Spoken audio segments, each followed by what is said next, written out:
Welcome to another painting walkthrough video. This is another figure study, but with a little bit of a twist. So in this one, I kind of ran into a mental roadblock.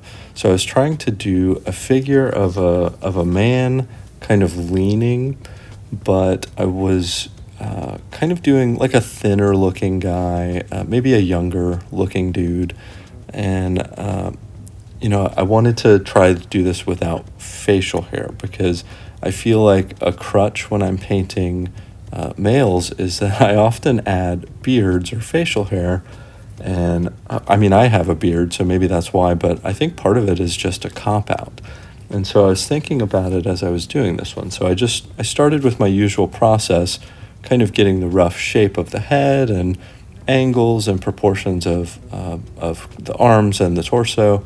And as I started going through and blocking in kind of some major color shapes and like the darker areas and then touching off some light, I started to realize, it started pretty well. I think where the painting is now, I was feeling really good about it. It was going on track with what I wanted. But as I progressed, I started realizing that crutch of me always often trying to put facial hair on men in paintings, I maybe don't have a great grasp of like what are kind of more masculine versus more feminine features in portraits. I kind of intuitively know that more masculine figures tend to have kind of like maybe broader jaws, or the jaw line is a little different. Maybe there's some differences in the brow.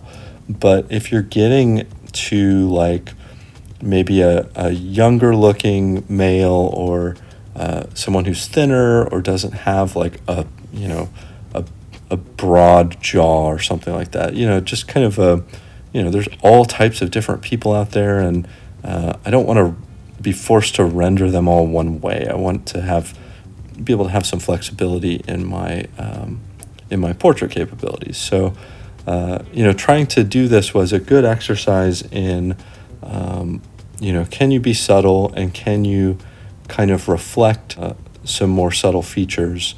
And in this one, I realized that my grasp of it was perhaps not as strong as I hoped. So I do think that the final figure, once I had to reshape some of the features too. The brow, like kind of where the eyebrows are, I had to reshape that, and the mouth I had to kind of mold a little bit, and the jaw I came back to multiple times because I didn't want to lose any subtlety, but at the same time, I felt like I wasn't totally accomplishing what I wanted, especially as I got farther along. Like where you see in the video right now, I feel like I kind of came into risk of derailing the painting a little bit. Ultimately, I did walk away from this one a little bit too, which is maybe perhaps a little bit of a trend. I did that for the last one as well. But on this one, I just didn't feel great about where it was going, and I figured I better step away, come at it with fresh eyes. I've mentioned before, this is all wet on wet, so I want the paint to still be wet as I'm trying to mold it. So I came back, an hour or two later, because I didn't want to lose that effect. So I did come back, and I think we're roughly at the part where I did jump back into it, perhaps. But I came back because some of I often leave paintings a little bit unfinished, but this one was especially unfinished. So I thought I better touch some of that off, try to get the features more aligned with what I was looking for.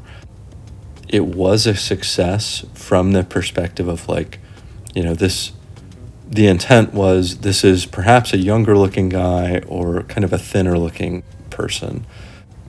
And I think I got there. I did get those sort of subtle features, but if you asked me to like pop quiz, describe the facial feature characteristics of this subject and what you think would make them male versus female, I couldn't really tell you. I'm not really sure. I guess, like I said, maybe the jaw is a little wider, or maybe there's some differences in the brow or something. And perhaps it's maybe not that important to distinguish that. The subject is what the subject is, and you can see it visually, and you can ascribe what you want to it as you look at it as an art enjoyer. That's up to you as the person looking at it. So perhaps it's not that important ultimately, but just thinking of it, as I said, from the perspective of an artist who's trying to approach something with a certain intent, I feel like I need to have better mastery of what I'm doing in that sense. And like I said, not leaning so much on, you see, I'm painting a man because he has a beard, and that's how you can tell. That's not a great feeling as an artist that that you have to do that. So something I'm going to work on, just kind of trying to refine